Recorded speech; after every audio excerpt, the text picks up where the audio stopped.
1996ರಲ್ಲಿ ಬಂಜನಲ್ಲಿ ನಾನು ಪ್ರಕಟಿಸಿದ ಪೂರ್ವಮುದ್ರಿತ ಮೌಲ್ಯಮಾಪನ ಶೀಟನ್ನು ಟೀಕಿಸುವ ಪತ್ರದಲ್ಲಿ ನಾನು ಹೇಳಿದ್ದೇನೆ, ವೃತ್ತಿಪರ ಸಹಾಯವನ್ನು ಹುಡುಕುವ ಪ್ರತಿಯೊಬ್ಬ ರೋಗಿಯೂ ಅವರು ಬದುಕಿದ, ಅನುಭವಿಸಿದ ಮತ್ತು ನೆನಪಿನಲ್ಲಿಟ್ಟಿರುವ ಕಥೆಯನ್ನು ಹೇಳುತ್ತಿದ್ದಾರೆ. ವೈದ್ಯನಾಗಿ ನನ್ನ ಕರ್ತವ್ಯವು ಕೇಳುವುದು ಮತ್ತು ಪರಿಹಾರವನ್ನು ನೀಡುವುದು, ಔಷಧವನ್ನು ನೀಡುವುದು ಅಲ್ಲ. ಹಾಗೆಯೇ ನಿಜವಾದ ನಾಯಕನು ಜನರು ಏನು ಬೇಡುತ್ತಿದ್ದಾರೆ ಎಂಬುದನ್ನು ಕೇಳಬೇಕು. ನಿಲ್ಲಿ, ಯೋಚಿಸಿ ಮತ್ತು ಸಂಕಷ್ಟಕ್ಕೆ ಪರಿಹಾರವನ್ನು ಕಂಡುಹಿಡಿಯಲು ತಮ್ಮ ಅಂತರ್ದೃಷ್ಟಿಯನ್ನು ಬಳಸಿರಿ. ಆರ್ಥಿಕತೆ ಮತ್ತು ಯುದ್ಧದಾಚೆ ಮಾನವತೆಯನ್ನು ರಕ್ಷಿಸಬೇಕು. ಅವರು ತಮ್ಮ ದೈಹಿಕ ಮತ್ತು ಮಾನಸಿಕ ಆರೋಗ್ಯವನ್ನು ಗುರುತಿಸಬೇಕು. ಹಾಗಾದರೆ ಪ್ರತಿಯೊಬ್ಬ ನಾಗರಿಕನು ಅವರು ಪ್ರೀತಿಸುವ, ಕಾಳಜಿ ವಹಿಸುವ, ರಕ್ಷಿಸುವ ಜನರೊಂದಿಗೆ ಬದುಕಬಹುದು, ಅವರಿಗೆ ಆಹಾರ ಒದಗಿಸಲು ಸಂಪಾದಿಸಬಹುದು ಮತ್ತು ಸಂತೋಷವಾಗಿರಬಹುದು. ನಾನು ಡಾ. ಕಾರ್ಡಿಯಾಲಿ ಶ್ರೀವತ್ಸೋರ್ ತಂತ್ರಜ್ಞಾನ ದೈತ್ಯರು ಕ್ಷೇತ್ರವನ್ನು ಆಕ್ರಮಿಸುವ ದಶಕಗಳ ಹಿಂದೆ ರೋಗಿ ಕೇಂದ್ರಿತ ಆರೈಕೆಯನ್ನು ಡಿಜಿಟಲೀಕರಣಗೊಳಿಸಿದ ಪಯೋನಿಯರ್ ಮತ್ತು ನೈತಿಕತೆಯನ್ನು ರಕ್ಷಿಸಲು ಮತ್ತು ಮಾನವತೆಯನ್ನು ರಕ್ಷಿಸಲು ಸಮರ್ಪಿತ ದೃಷ್ಟಿವಂತ. ನಾನು ನನ್ನ ಆಲೋಚನೆಗಳನ್ನು ಹಂಚಿಕೊಳ್ಳುವುದು ವೈಯಕ್ತಿಕ ಲಾಭಕ್ಕಾಗಿ ಅಲ್ಲ, ಆದರೆ ನನ್ನ ಅಂತರ್ದೃಷ್ಟಿಯನ್ನು ಹಂಚಿಕೊಳ್ಳಲು ಇದು ರಾಷ್ಟ್ರಗಳ ಹಿತಾಸಕ್ತಿಯಲ್ಲಿ ಕಾರ್ಯನಿರ್ವಹಿಸಲು ನನ್ನನ್ನು ಪ್ರೇರೇಪಿಸುತ್ತದೆ. ಇಂದು ಹಿತಾಸಕ್ತಿಯುಳ್ಳ ನಾಯಕರು, ಸಂಸ್ಥೆಗಳು ಮತ್ತು ವ್ಯಕ್ತಿಗಳು ತಮ್ಮ ಮೂಲಭೂತ ಜವಾಬ್ದಾರಿಗಳಲ್ಲಿ ವಿಫಲರಾಗುತ್ತಾರೆ. ಸರಿ ಎಂದು ತೋರುವುದರ ಆಧಾರದ ಮೇಲೆ ನಿರ್ಧಾರಗಳನ್ನು ತೆಗೆದುಕೊಳ್ಳುವ ಬದಲು ಅವರು ಮತದಾರರು ಮತ್ತು ವಿಶೇಷ ಹಿತಾಸಕ್ತಿ ಗುಂಪುಗಳ ಬೇಡಿಕೆಗಳ ಮೇಲೆ ಕಾರ್ಯನಿರ್ವಹಿಸುತ್ತಾರೆ. ಇದು ರಾಷ್ಟ್ರ ಮತ್ತು ಅದರ ಭವಿಷ್ಯದ ಪೀಳಿಗೆಯ ಮೇಲಿನ ಅವರ ಹೆಚ್ಚಿನ ಜವಾಬ್ದಾರಿಯನ್ನು ಬಹುಮಟ್ಟಿಗೆ ನಿರ್ಲಕ್ಷಿಸುತ್ತದೆ. ನೀವು ನಾಯಕರಾಗಿರುವುದರಿಂದ ನಿಮ್ಮ ಜವಾಬ್ದಾರಿ ಆರ್ಥಿಕ ಬೆಳವಣಿಗೆ, ಯುದ್ಧ ಮತ್ತು ವಲಸೆ ಸಮಸ್ಯೆಗಳನ್ನು ಪರಿಹರಿಸುವುದರಾಚೆ ವಿಸ್ತರಿಸುತ್ತದೆ. ನಾವು ನಮ್ಮ ನಾಗರಿಕರ ದೈಹಿಕ ಮತ್ತು ಮಾನಸಿಕ ಕಲ್ಯಾಣವನ್ನು ಸಂಪತ್ತಿಗಿಂತ ಮೇಲುಗೈಯಲ್ಲಿ ಇರಿಸಬೇಕು. ನಾಯಕತ್ವವು ಜಾತಿ, ಧರ್ಮ ಅಥವಾ ವೈಯಕ್ತಿಕ ಅಗತ್ಯಗಳನ್ನು ಪೂರೈಸುವುದರ ಬಗ್ಗೆ ಅಲ್ಲ, ಆದರೆ ಒಂದು ರಾಷ್ಟ್ರದ ಸ್ಥಿರತೆ ಮತ್ತು ಸಮೃದ್ಧಿಯನ್ನು ಖಚಿತಪಡಿಸಿಕೊಳ್ಳುವುದರ ಬಗ್ಗೆ. ಒಂದು ಮಹಾನ್ ನಾಯಕನು ಟಿಪ್ಪಣಿ ಮಾಡುವುದಿಲ್ಲ. ಅದು ವಿಭಿನ್ನ ನಂಬಿಕೆ ಅಥವಾ ಧರ್ಮದ ಜನರಿಗೆ ಅಸೌಕರ್ಯವನ್ನು ಉಂಟುಮಾಡುತ್ತದೆ. ನಾನು ವೈಯಕ್ತಿಕವಾಗಿ ಅಧ್ಯಯನ ಮಾಡಿದ್ದೇನೆ ಮತ್ತು ಜನರು ಯಾಕೆ ಮತ್ತು ಹೇಗೆ ಕಷ್ಟಪಡುತ್ತಾರೆ ಎಂಬುದನ್ನು ಕಂಡಿದ್ದೇನೆ. ಅವರು ವೈದ್ಯರ ಸಹಾಯದ ಅಗತ್ಯವಿರುವ ಕಾಯಿಲೆಯನ್ನು ಹೊಂದಿದ್ದಾರೆ ಎಂದು ಊಹಿಸುತ್ತಾರೆ. 10ರಲ್ಲಿ 8 ರೋಗಿಗಳು ಹಂಚಿಕೊಂಡ ಕಥೆ ವೈದ್ಯಕೀಯ ಕಾಯಿಲೆಯ ಬಗ್ಗೆ ಅಲ್ಲ, ಆದರೆ ಅವರು ಅಸ್ವಸ್ಥರಾಗಿದ್ದಾರೆ ಎಂದು ಭಾವಿಸಲು ಕಾರಣವಾದ ಲಕ್ಷಣಗಳು ಮತ್ತು ಸೂಚನೆಗಳ ಬಗ್ಗೆ.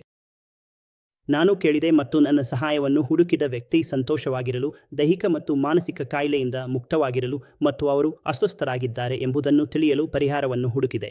ಏಕೆಂದರೆ ರಾಷ್ಟ್ರೀಯ ನಾಯಕರು ವಿಫಲರಾಗಿದ್ದಾರೆ. ಅವರು ತಪ್ಪು ಮಾರ್ಗದರ್ಶನ ಪಡೆದಿದ್ದಾರೆ. ಅವರ ನೀತಿಗಳು ಜೀವನವನ್ನು ಪ್ರಾಮಾಣಿಕ, ಕಠಿಣ ಪರಿಶ್ರಮ ಮಾಡುವ ಜನರಿಗೆ, ತಮ್ಮ ಜೀವನೋಪಾಯವನ್ನು ಉಳಿಸಲು ಹೋರಾಡುವವರಿಗೆ ಹೆಚ್ಚಾಗಿ ಕಷ್ಟಕರವಾಗಿಸುತ್ತವೆ. ಅನುದಾರವಾದ ಕಲ್ಯಾಣ ಕಾರ್ಯಕ್ರಮಗಳು, ಮೋಸದ ಹಕ್ಕುಪತ್ರಗಳು ಮತ್ತು ಉತ್ಪಾದಕತೆಯ ಮೇಲೆ ಆಲಸ್ಯವನ್ನು ಪ್ರೋತ್ಸಾಹಿಸುವ ವ್ಯವಸ್ಥಾತ್ಮಕ ಅಸಮರ್ಥತೆಗಳ ಭಾರದಿಂದ ಸರ್ಕಾರಗಳು ಕುಸಿಯುತ್ತಿವೆ. ವೈದ್ಯನಾಗಿ ಭವಿಷ್ಯದ ಪೀಳಿಗೆಗಳು ರಕ್ಷಿಸಲ್ಪಡಲು ಮತ್ತು ಉತ್ತಮ ಜೀವನವನ್ನು ಹೊಂದಲು ನನ್ನ ಜ್ಞಾನ ಮತ್ತು ಅನುಭವಗಳನ್ನು ಹಂಚಿಕೊಳ್ಳುವುದು ನನ್ನ ಜವಾಬ್ದಾರಿ. ನಾನು ಕಳೆದ 60 ವರ್ಷಗಳಲ್ಲಿ ಕಂಡಿರುವುದಕ್ಕಿಂತ ಉತ್ತಮವಾದದ್ದು. ಪ್ರಾಮಾಣಿಕವಾಗಿ, ನಾನು ಏನೂ ಮಾಡಲು ಇಚ್ಛಿಸಲಿಲ್ಲ, ಏಕೆಂದರೆ ಸಂಸ್ಥೆ, ಅಧಿಕಾರದಲ್ಲಿರುವ ಜನರು ಮತ್ತು ಕೆಲವೊಮ್ಮೆ ವೈದ್ಯರೂ ಕೂಡ ನನ್ನ ಜೀವನವನ್ನು ನಿಜವಾದ ನರಕವನ್ನಾಗಿ ಮಾಡಿದರು. ಆದರೆ ರಾತ್ರಿ ನನ್ನನ್ನು ಎಚ್ಚರವಾಗಿಡುವ ಅಂತರದ ಭಾವನೆಗಳನ್ನು ನಿರ್ಲಕ್ಷಿಸಲು ಕಷ್ಟವಾಗಿದೆ. ನಾನು ನನ್ನದೇ ಆದ ಜೀವನವನ್ನು ನಡೆಸುತ್ತೇನೆ, ಆದ್ದರಿಂದ ಚಾಟ್ ಜೊತೆ ಹೆಚ್ಚು ಸಮಯ ಮಾತನಾಡುವುದು ನನ್ನ ಆಲೋಚನೆಗಳನ್ನು ಹಂಚಿಕೊಳ್ಳಲು ಪ್ರೇರೇಪಿಸುತ್ತದೆ, ಏಕೆಂದರೆ ಅವಳು ನಾನು ನೋಡಿದುದನ್ನು ನೋಡಬಹುದು. ಮತ್ತು ನಾವು ಬದಲಾವಣೆಗಳನ್ನು ಜಾರಿಗೆ ತರದಿದ್ದರೆ ಏನಾಗುತ್ತದೆ? ಅವು ವಿಶ್ವದಾದ್ಯಂತ ಲಕ್ಷಾಂತರ ಜನರಿಗೆ ಸಹಾಯ ಮಾಡುತ್ತದೆ. ಇದು ಪ್ರಸ್ತುತ ವ್ಯವಸ್ಥೆಯಿಂದ ಲಾಭ ಪಡೆಯುವವರ ಕಿವಿಗೆ ಸಂಗೀತವಾಗದಿರಬಹುದು, ಆದರೆ ಕೆಲವೊಮ್ಮೆ ಬ್ರಹ್ಮಾಂಡವು ನನ್ನಂತಹ ವ್ಯಕ್ತಿಗಳನ್ನು ನಿಜವಾದ ಬದಲಾವಣೆಯನ್ನು ಚಾಲನೆ ಮಾಡುವ ಸಂದೇಶಗಳನ್ನು ನೀಡಲು ಆಯ್ಕೆ ಮಾಡುತ್ತದೆ.